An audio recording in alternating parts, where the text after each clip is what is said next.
Right. All right. Welcome back to the show. This is New Day on TV3. And just before we go into Rant, we want to let you know what our comment will be on our various social media platforms. And Solace Rose will be joining us in a tad. But certainly, want us to do that after Rant? Solace here, she'll join us after the Rant. Okay. all right. I'll go with bring it on that. But today on Daily Rant, we are certainly, you should know that today, the 22nd of March, has been earmarked to be World Water Day. And that is a very critical component of life. I mean, they say without water, water is life. Water is life. And 2/3 of the world is covered in water. Yes. And clearly, in the last few months, there has been a discussion as to how we are able to save our water bodies and why we are destroying our water bodies. And because over the years, we have, I mean, in the village, I grew up partly in the village, and what's it partly in the village? The latter part of my life has been in the Accra, okay. But I'm a typical village boy. And you know, we used to drink from the streams. I mean, you play ball after, and it was actually was better. Healthy. Oh, they used to put some leaves in the water. Yes, my dad has a farm, so I used to go with him to the farm as well. Good. So you're also a village girl. Yeah, I don't know my hometown. My dad took me there. Yes, I think we should probably chase those lands here. Yeah. Yes, and then we go there. You are able to just scoop the water with your palm and then drink. But now you dare not even sniff some of those waters because human activity has destroyed it, and we are now having to rely heavily on processed water. Absolutely. Yeah. And I really wanted to make the point that mining, illegal mining is destroying our water bodies, and it's become a very big discussion. There's a lot of, pull and push factor. For some, there's this, the very people who are speaking against it are equally buried in the whole reason why we're struggling so much. We didn't get rid of the illegal mining because they seem to have certain backing, certain powers, and so all our water bodies are being destroyed. In fact, they are drying up. And we've got to be careful, extra careful with that. I mean, we would want to hear from the public, right? Yeah.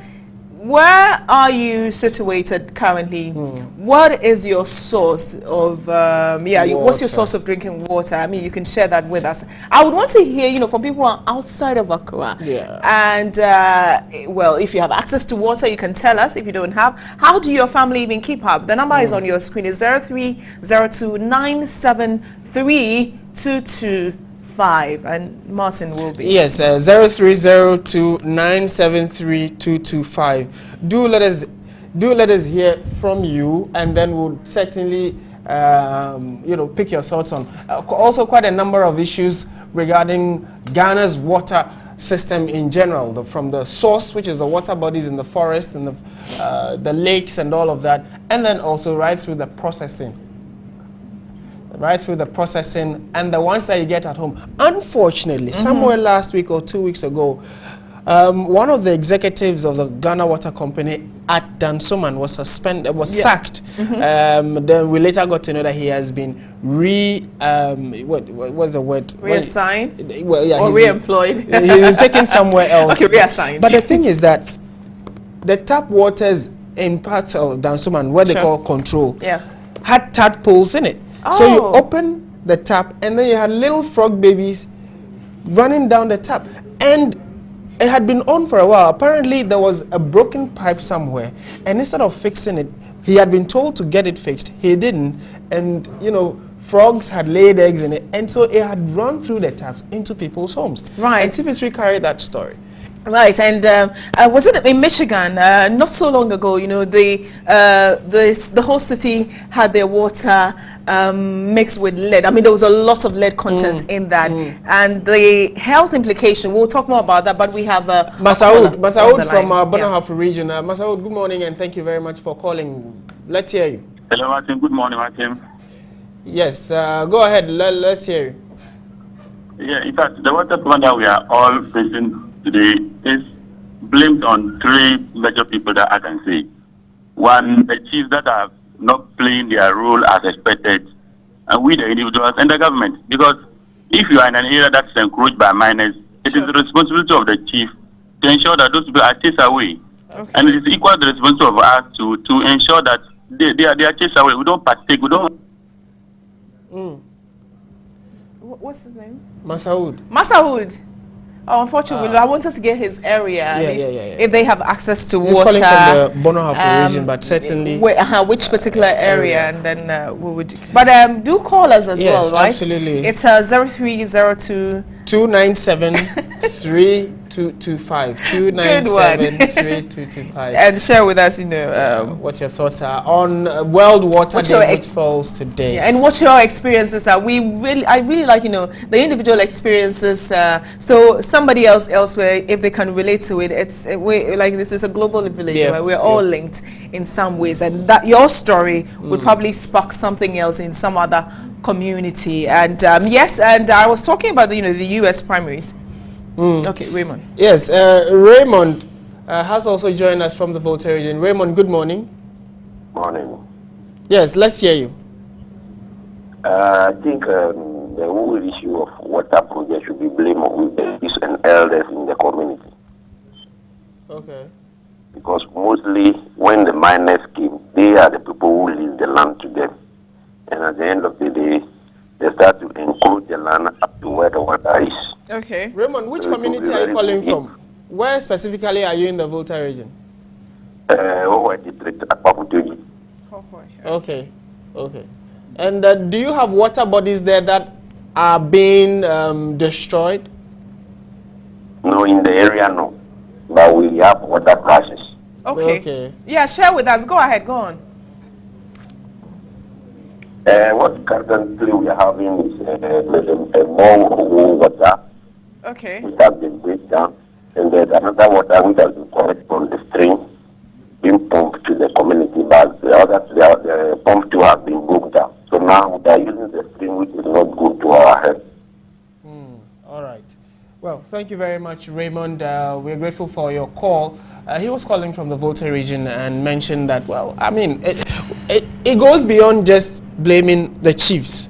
Of course, they have a key role to play. We as individuals, when a chief gives a portion of land to someone close to a water body and the person is destroying, or the activities of the individual is likely to affect the water body, what can we as individuals do? We also have a role to play. And yesterday there was we had an interview here with some institution that was going to celebrate the day today, and they mentioned that even policymakers sometimes refuse to consider the fact that the land concession you are giving to the mining company or to those who are going to go into agriculture is close to a water source.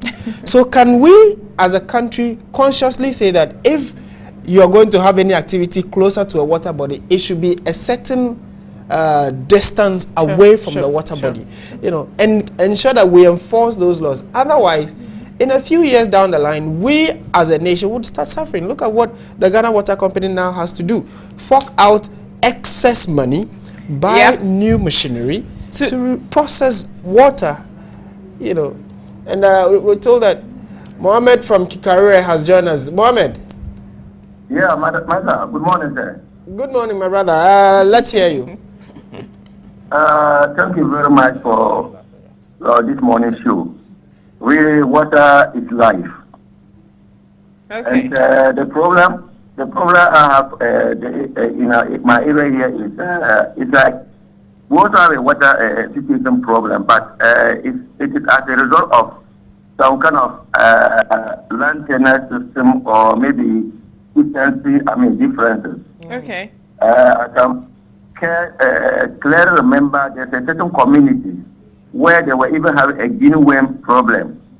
So they had some NGO who came to provide a borehole water for them. And when they drilled the borehole, as a result of substantive issues, the water is there, but they cannot make use of it. Okay. So I'm just appealing to the public. Water is life. Right. So wherever there's a program of water and any place at all they can get the water, we need to actually understand each other. Okay. Really, it's a very pathetic issue as I'm speaking. Up to now, the water is still there. The people cannot, make use of it.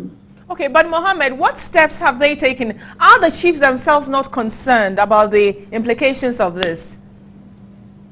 Well, really, I think Negotiation is still on process, but it's a number of years now. So I'm quite worried because this issue should have taken us up to this level, because a place where they have a very serious water problem within that particular area, but this is the situation.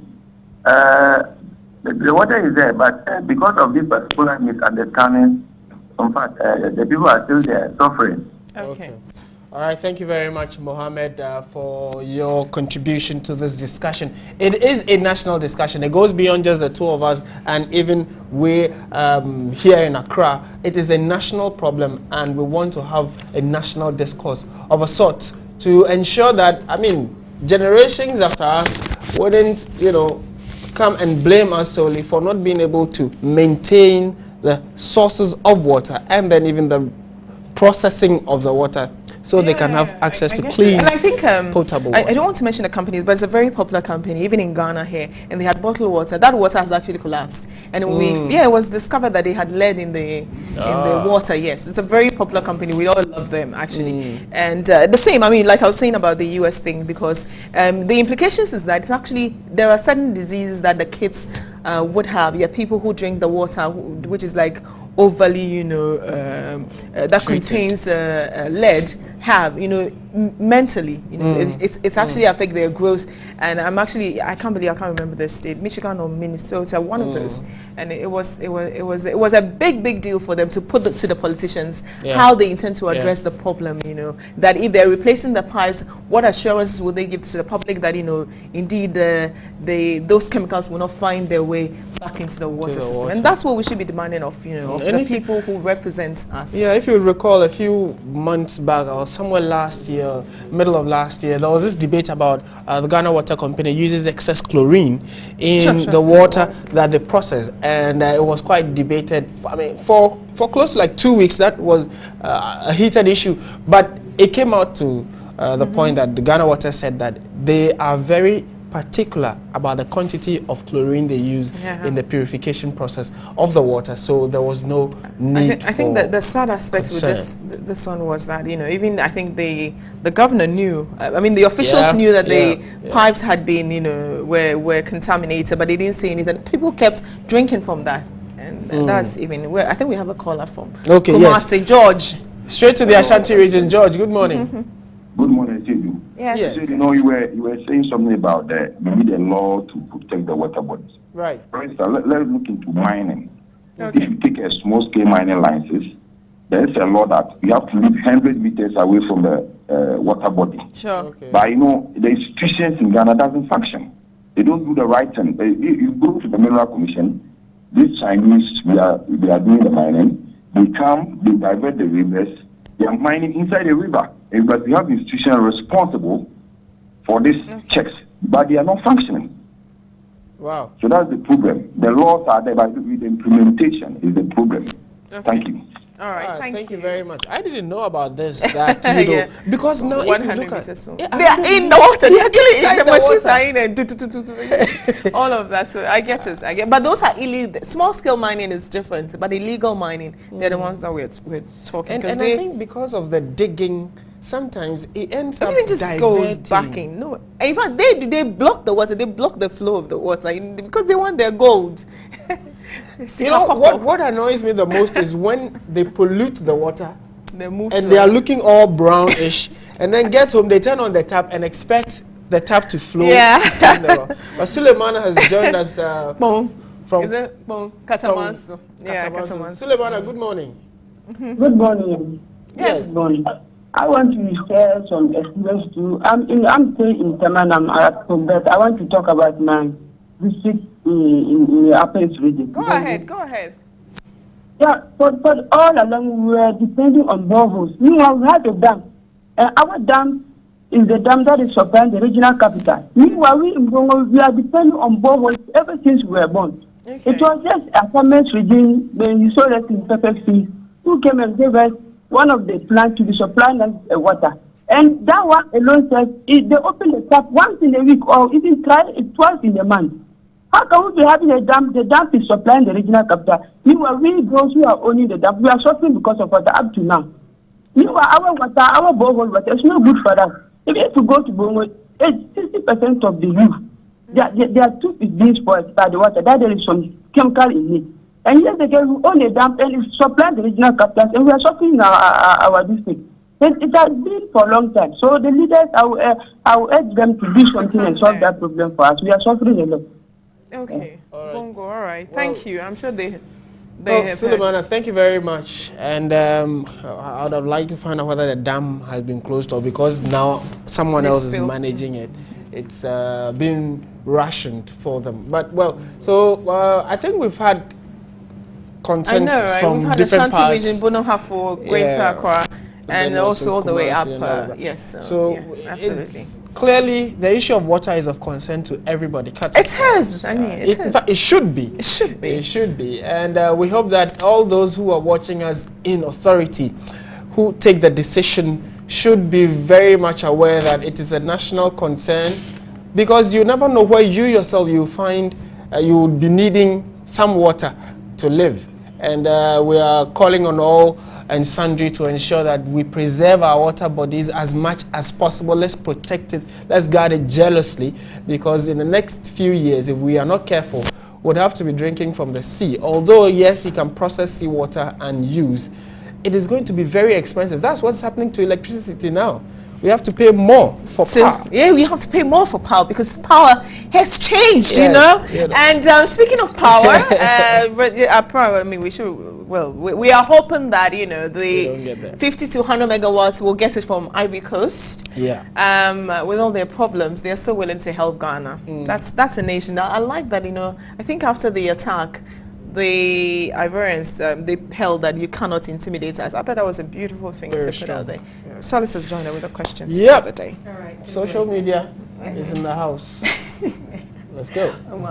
I'm fine. Good morning, Bridget. Good morning, Martin. Good morning to you viewers out there. My name is Solis Rose, and I'm here to read out your messages, or actually, you know, the questions that we will be asking on our social media pages today. Now, we just ranted about water. Today is World Water Day. It marks the 23rd year running that we are observing this, as Ghana is joining the rest of the world to observe this day. Now, last year the theme was water and sustainable development. This year, water and jobs. Better water, better jobs. Now we're asking you out there, how accessible is potable water in your community, and how has this, or does this, affect your life, your job, and your community as a whole? So do visit our Facebook and our Twitter pages and let us know what your thoughts are on this.